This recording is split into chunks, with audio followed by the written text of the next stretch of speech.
今天我要來開箱一個風水老師的家，向他請教非常多的風水知識。財位盡量都要有燈，等於財神來，你不會一直讓他暗夜辦公吧？那可以都不要關嗎？讓他24小時辦公？可以。那如果你睡覺的地方空間是夠穩定的，睡得好，品質好，情感比較舒服，單身的人，單身他就會先以我們自己比較容易約到，這樣嗎？約回來的話，我說約會，沒有約回來也可以，對，也會。首先進門先看到這個開門見窗哦，外面這邊開窗見山，那上面有一條斜斜的電線。客廳有一台75寸的大電視跟超級無敵華麗的大理石電視牆。這邊是老師的財位，接下來就要進入老師家超級無敵長的走道嘍。他們家養了4隻小動物，有2隻貓跟2隻狗。我撞到了什麼？他們家華麗的貓跳台，這裡有一間書房，裡面有吸塵器，然後跟一隻狗狗被關在裡面，它叫奶球。再來這邊是他們家超級無敵漫長的走廊。他們這個門呢，如果關起來的話，就整個隱藏在牆面上了。推開之後是他們的臥室，臥室裡面呢還有一個更衣的空間，全部都做到天頂的系統櫃咯。然後我們可以看到他們的臥室裡面是有電視的。再來我們來看一下，這邊有一個長得很像玄關的地方，不知道為什麼他們的走道盡頭有一個玄關呢？這浴室超級大哦，裡面有一個淋浴空間，它的洗衣機放在浴室裡面，這邊還有另外一個淋浴的蓮蓬頭，這邊就是它的廚房了。進來裡面有一台冰箱，還有看起來超級無敵新，好像沒有在使用的水波爐。這邊是它的爐灶，是明火哦。那等一下我們就請老師登場來介紹他們家吧。大家好，我是丹丹，今天我們來到雷老師的家，看一下他們家有什麼風水上的巧思。那老師，你們家剛剛那個門進來有很多寶可夢，然後看起來好像有一個陣法，是那個是有什麼用途嗎？沒有，那個單純就只是愛亂花錢，沒有特別的意義。那我想問老師，因為開門進來的話，我就直接看到有一個小布置，這個是有什麼用途嗎？好，當初開門進來的時候，它整面都是對外窗，它其實就是從這邊到這邊全部都是對外窗。開門到進來的時候，有一個東西是很需要注意的是，最好前面不要是窗戶，因為氣只要有窗口，它就是直接就走了，所以等於家裡的氣會留不住，所以等於我一開門馬上氣就流走了。那老師，我想問，是這個是為了要把氣擋下來嗎？是，所以就是為了要進來，然後把氣引到裡面來，所以前面就要擋一個，我不要直接開門就見窗的這個狀況。那老師，我想問，如果說今天我是沒有這樣子擋到這麼密，我是一扇窗簾，窗簾可以嗎？窗簾基本上就是安慰效果啊，是啊，對。那該怎麼辦呢？要擋到這麼密嗎？如果說真的沒有辦法弄一個格局或一個隔間的話，那當然，因為我們家是因為距離比較短，所以他可能就沒有辦法再拿其他的東西擋。可是如果說你們剛進來，家裡前面可能是還有蠻長的一個空間的話，其實你們是可以做一個高櫃，例如說鞋櫃，當成說我進來之後，我的前面像是一個小房間的概念，它就不會是一個我進來然後氣就直接從這個窗戶出。今天還會有很多的知識都是跟家裡的運勢，還有幫你如何招財有關的。那這樣我們接下來來看一下他們家的客廳。剛剛一進來的時候我就看到啊，你們客廳這邊有一面超大的電視牆，對，然後這是非常昂貴的石材。对，是大理石的哦。那這樣子，我要請老師介紹一下，我當初買的是二手屋，實際坪數是室內是多少？室內基本上是24點多，沒有前後陽台。對，那前屋主後來有去把它實際登錄之後，大概有30到32左右，多這麼多坪出來。我們一進來客廳啊，有什麼風水上的事情是要注意的嗎？因為我發現你們客廳好像有蠻多布置，像有一些彩色的碗，然後也有一些公仔。那哪些東西是有風水作用的呢？好，只有你們看到的這麼多彩色的碗，它是跟風水有關的布置物，然後這邊也有陽台，這邊也都有。其他的擺設基本上大概就是像裝飾品，沒有太大說跟風水一定要擺哪裡有關。可是這麼多顏色的碗，它就是跟要擺在哪裡有關係。那這樣子，這些碗它分別是有什麼作用呢？一般來說，我們的前面，也就是我們房子最大面窗這個地方，通常在風水上面稱為向陽面。你把它想得好，這間房子它就是我們的頭，也就是我們的嘴巴，也就是我們的最前面的這一面窗。它在風水上面呢，它就象徵着明堂，也就代表說我做事情不管是事業啊，還是我要去計劃什麼東西，能不能夠有發展這件事情，它其實跟我前面的明堂越寬越亮，那是不是代表我事業做得越大越好？因為我們剛剛有講，房子其實很重要的一個東西，它是跟氣有關係的。因為我們家的房型是屬於比較長型的，那有時候氣好，或許留在了客廳，可是它的氣不一定能夠走到後面的房間或者是廚房，所以這時候呢，我們就可以借由其他的工具把這個氣帶到後面一點點。它這個九轉乾坤爐呢，它的功效就是第一，它可以拉氣，不會從窗戶就流出去了，甚至是剛剛我們講到的，如果開門見窗怎麼辦？那我們都可以透過這個爐子去把氣留在家裡，即使看到了窗，它也不會跑掉。這麼快就解答了，這樣大家會不會後面就直接快轉？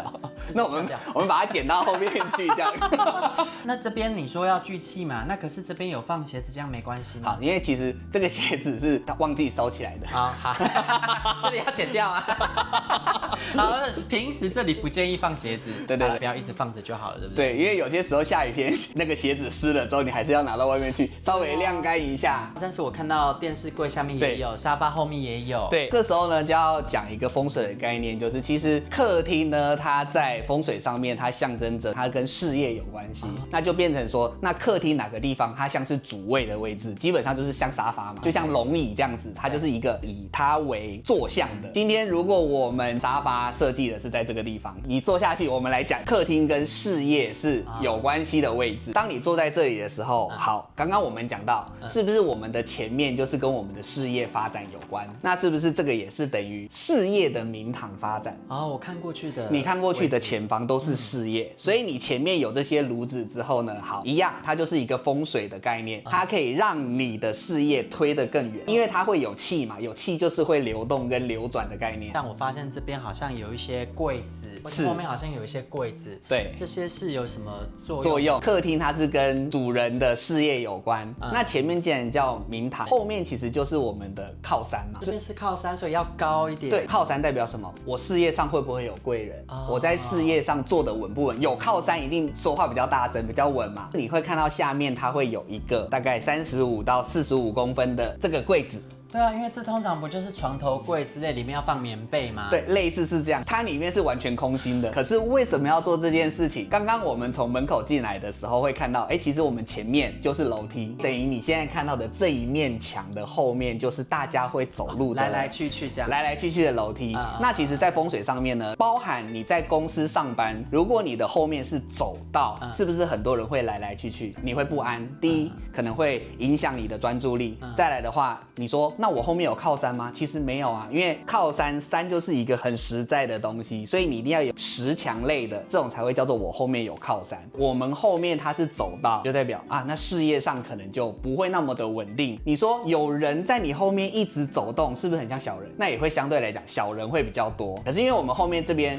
我沒辦法改變樓梯這件事情，是我只好在我的家裡面去做一個像是房間，我是不是中間隔了一個房間？因為它是空心的，它是空心，它就像一個房間一樣，所以等於我後面不是走道哦，我後面還有一個房間哦。那有房間代表說它就是有一個靠山。那這邊呢？我們講左青龍右白虎嘛，對不對？好，青龍代表穩定度，那做事情能不能夠做得夠穩？那其實跟我們的青龍邊有關係。如果我沒有把這個東西做起來的話，它是不是空的？它其實就是走道了嘛。對，那其實也就會象徵說啊，那我們事業即使我好像有發展，即使我好像有貴人幫忙，但是這件事情做得久嗎？不一定。我就是把龍邊做起來，代表說啊，那這件事情呢，它又可以有明堂，又可以有貴人，又能夠做得長久。這些它都是可以利用很簡單的一個空間的方法去制造像房間的概念。但因為老師你們家的客廳其實算是比一般的小家庭再大一點了，那例如說像我家好了，我沒有辦法做東西擋它。好，那也沒有關係。有些時候好，我們講最傳統大家認知的概念就是，那我一定要左邊有靠，就是青龍邊有靠。但是呢，還是要教大家一件事情是，有些時候還會跟主人做的行業別有關係。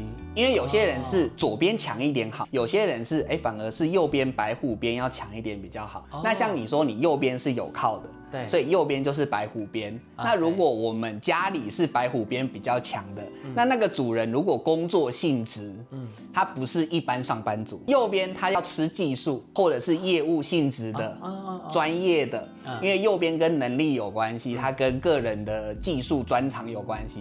如果說你的行業別它就是吃技術，我沒有在領人家薪水，然後我是自己創業啊，然後我是有自己的能力的，那其實你的家是適合你的，它不代表右邊強就不好，要看職業別。我被安慰到了。那我們這一集出去之後，大家就是沙發都會換邊了，要選邊站哈。對對對，真的是要選邊站。那我們再來看一下你們家裡面，可以看到他們是真的非常有生活感。老師，你們生活了多久呢？我們已經住了4年了。那大家最在意的就是開門進來財位。那財位就是進門的斜對角這個位置。老師有什麼建議嗎？大家會說進門斜對角是財位，這樣子的說法其實是沒有錯的，但是重點還是要我們剛剛講到的，能不能夠納到氣。有些斜對角可能已經很偏，或者是東西會擋到，其實反而那個斜對角不一定是你真正的財位，因為你納不到氣。其實很多東西它還是不是那麼死的，不能說啊進門斜對角，那我就一定擺那裡。所以有些時候要看那個家真正實際上的狀況。對，因為像你家進門斜對角，其實就是個窗，所以我們才要用我們的爐子去把氣引進來之後，它納得到氣為主。除了納得到氣之外，這邊有沒有什麼要求？例如說擺什麼東西是好的，擺什麼東西是不好的呢？好，我們剛剛有講到一個燈的部分，像我們這邊上面它有一個燈，它就會直接照，對對對，就有一個 spotlight 直接照在這裡。那當然，其實原本這個燈也是前屋主有，那因為剛好這個地方也可以放財位，那我們這邊基本上財位盡量都要有燈是最好的，因為等於財神來，你不會一直讓他暗夜辦公吧？那可以都不要關嗎？讓他24小時辦公？可以讓他24小時，當然你就可以稍微關小一點，不要那麼亮。可是呢，盡量它還是會有一個亮燈的狀態，會是最好的。我永遠都會點到最亮哦，財神爺到我家就是要24小時都工作。另外，有些人其實家裡很多人，他覺得說，要招財都喜歡擺流水陣，會有很多水珠子在那邊轉的。好，這個在風水上面不是不行，但是有一個需要注意的是，風水只要擺跟水有關的東西，除非你真的有很認真學過風水，不然真的不要亂擺。第一，水要活，再來是因為水有流向，水有可能擺在某些方位的時候，它有些人會可能是聚陰，或者是能量場會卡住，家裡反而能不擺水，真的不要擺水。水的這件事情呢，基本上大家都有共識，家裡不要亂擺那種流水類，或者是我要因為這個東西而找魚缸，其實真的也，當然有些人家裡已經有了，就不要掛礙。有很多知名的 YouTuber 教大家家裡要放魚缸，一定要放對地方，因為水在風水上是跟財有關的，所以為什麼大家那麼喜歡用水跟風水去做結合，是因為擺對地方它真的有用啊。所以要擺魚缸不是不行，但你要老師指點。對，可是因為很多人就會覺得大家都說斜對角要擺，那我就直接斜對角擺，這種最可怕啊，因為你的魚缸不一定是可以擺在你的財位的，沒錯，財位一定是可以點燈，可以擺一些招財的東西，但是魚缸不一定是放財位。那我們在擺東西還有什麼建議大家可以放，然後建議大家不要放嗎？當然就是盡量不要複雜啦。有些人就是擺一個超級華麗、超級誇張，然後裡面放很多什麼水晶啊、錢幣啊，通通都丟在那個地方。老師，你在說你自己嗎？我的還不到很複雜，沒禮貌。對，你把它當成是一個聚寶盆。我沒有什麼山海陣啊，還是那種很多砸在一起。我要開始點名了哦。這邊有2隻，這是什麼？咬錢的貔貅嗎？對，是貔貅。對，然後這邊有這個水晶球、聚寶盆，然後這個元寶上面有錢幣、財神爺，這裡有金元寶、玻璃元寶、聚寶盆、寶可夢各種符、九轉、乾坤爐。我們是真的有接財神，所以它這個是特殊放在財位的財神聖壇，它就是要用黃色。那我可以在這裡過香火嗎？老師家的財氣我應該要帶走吧？這邊呢，不要用到太誇張就好了，然後擺你自己覺得可以招財的東西，但是水不一定可以擺，除非有老師指點。是，還有什麼是禁忌物嗎？例如說不能放什麼尖銳的植物啊，像是仙人掌，是可以的嗎？好，這個的話它就不僅限於只有財位不能放，應該說整個家我們都盡量不要放帶刺的植物，玫瑰花也不行。如果那個花已經沒有那個刺式的，拔掉了可以。拔掉的話，那倒還。那所以虎尾蘭也不要放家裡嘍。真的，不管是哪一個種類的，只要是帶刺的，在風水上它就像刀劍，刀劍就有可能會招小人來捅你，所以你的刺越多，你就被捅越多刀。但因為虎尾蘭它雖然沒有刺，可是它很尖，所以這個也不行。對，就是它的形是有帶那個氣的，它就會有殺傷力。那我們這邊客廳看的差不多了，接下來想要看老師他們的走道。Hello， 我是丹丹，還沒訂閱嗎？如果你喜歡看居家裝潢風格跟飯店開箱影片，記得訂閱我的頻道，開小鈴鐺。那我們繼續看下去。我們現在請老師帶我們去看一下。那我們走這裡。哦，好期待，好期待！這邊哦，這是什麼？它這邊是可以開電扇，燈加風扇這樣子，這個要花多少錢啊？這個燈大概要8000，外面那一圈6000。這邊花了1萬多塊，哦，看來財神位是有在帶財哦，很有效果，大家可以家裡照着老師的方式擺哦。哦，這樣小偷要來也不容易，你找不到你的房間在哪裡。那我們現在可以進去看閨房嗎？可以，請歡迎來到老師的閨房。究竟風水老師的卧室會長什麼樣子呢？進來就是一面書牆，對，書牆照片。那這個是燈，對不对？它就是環球影城的那個好想要這個無敵星星，好可愛哦，4000多日幣可以耶。对啊，好，那我們繼續，下次去可以帶一個。那我們來看一下這個卧室裡面有什麼風水要注意，因為我又看到9轉乾坤爐了。沒錯，到底為什麼我們要擺這麼多爐子？那因為沙發剛剛講它是跟事業有關嘛，那當然房間當然它就會去跟夫妻或者是情侶之間的感情啊有關係。床就是我們睡覺的地方，那如果你睡覺的地方空間是夠穩定的，睡得好，品質好，情感也會比較舒服。單身的人，单身他就會先以我們自己可能在睡眠品質上面比較容易約到，這樣嗎？約回來的話，沒有約回來，比較容易有約會機會。也可以，對，也會。我們講房間，它其實還是會跟比較偏情感類有關係嘛。那如果我的能量場是很不錯的，機會就會更多。那我要來請問，因為老師說這邊主要是休息的地方嘛，是。那所以一旦你做好之後呢，以有伴侶的人來說，它會增進夫妻的感情。對，以單身人來說，是有機會增加桃花的。你就把它想，那我整個房間它可能都是跟人際啊、人緣啊，它就是會增加這一種隱性的能量。調整是臥室的風水的時候，不管你今天是有伴侶還是沒伴侶，它的做法是一樣的嗎？是一樣的。我們該怎麼做？好，那一樣，看我們有做一個床頭櫃。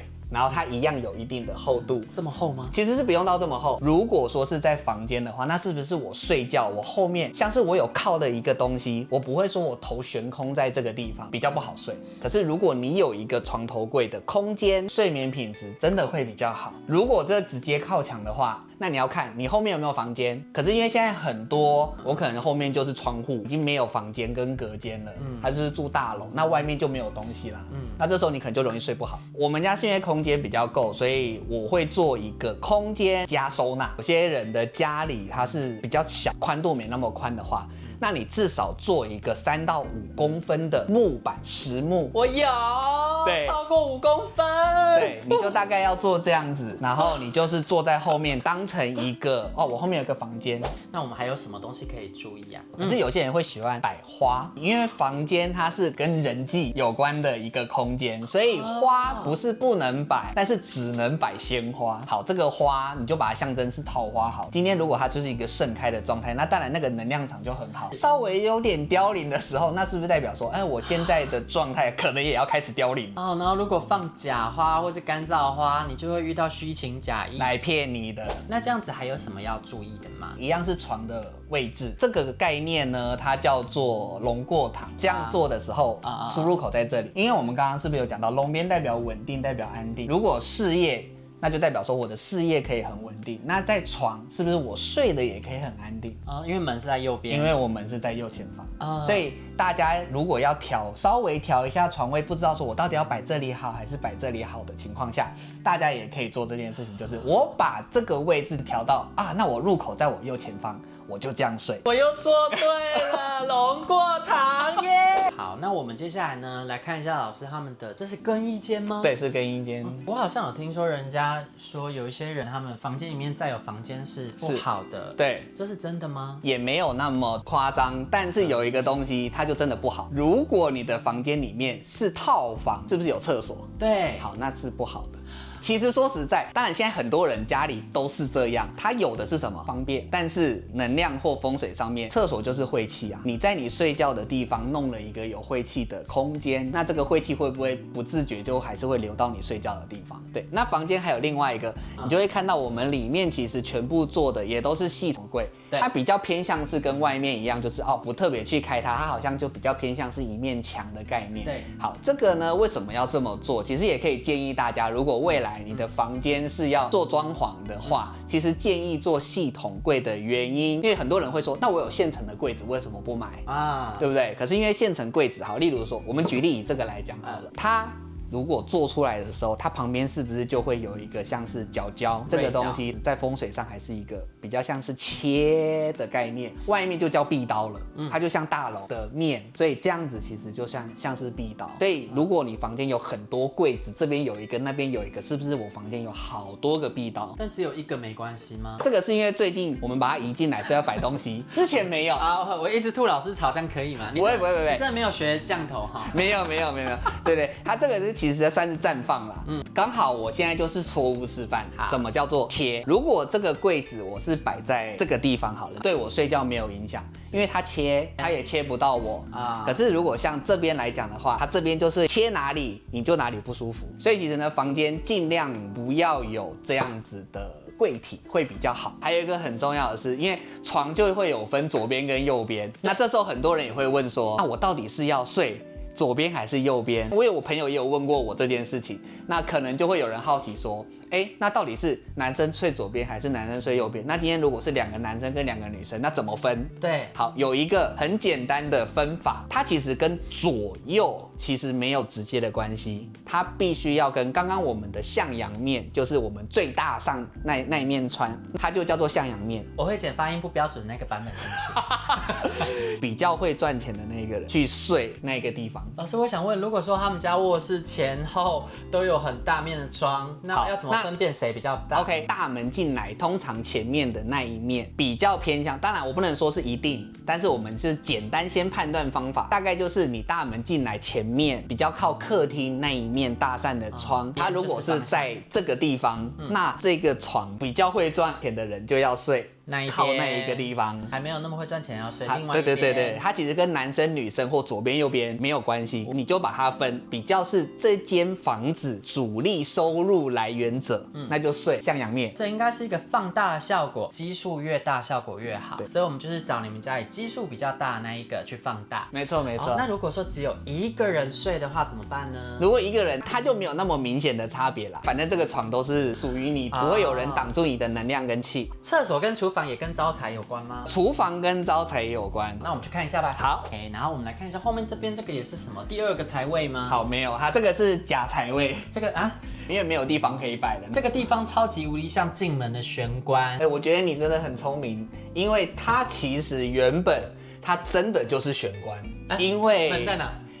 我来跟你們講門在哪裡。對，我們來過來看，它真的就是不愧是專業的，它真的是玄關櫃。因為呢，我們這邊它之前跟樓下它是同一個屋主的，前屋主他是只賣這一層樓，所以呢，他們當初有內梯，這個地方就是內梯上來的前面。我們來看一下老師的廁所。